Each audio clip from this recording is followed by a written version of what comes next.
On a tiny island in the middle of the Pacific, a war rages on. The very thing that makes this island paradise fights against the very thing that makes life worth living.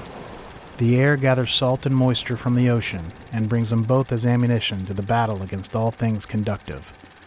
Most islanders will tell you that the inventory of a maker's shop, things like hand tools, power tools, and, well, really anything worth owning, doesn't stand a chance in this war.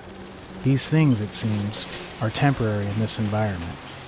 A counter, however, is in the works, and it comes by way of a Texan in a tiny shop on the southern tip of the oldest Hawaiian island. There's a feeling deep in my heart, stabbing at me just like a dart. It's a feeling. In preparation for this endeavor, I've gathered a few duplicate hand tools I had laying around at home, with plans to ship them over the Pacific.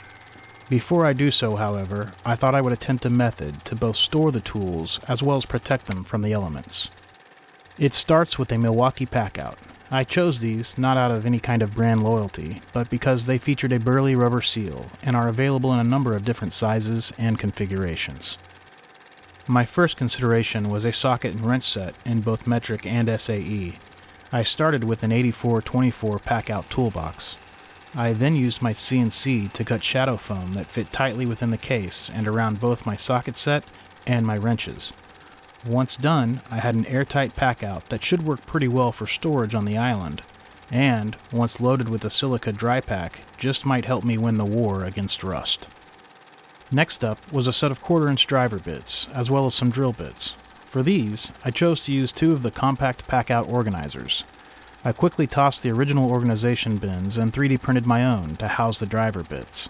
I did the same for most of the drill bits as well, but did break out the CNC to machine some foam for my Forstner bits. I'm hoping these too will work for both storage and protection. Regardless, all of this is now sitting on a UPS airline over the Pacific somewhere. I'll be meeting back up with it in another month or so stay tuned and follow along as I build a tiny shop in an effort to wage war against paradise.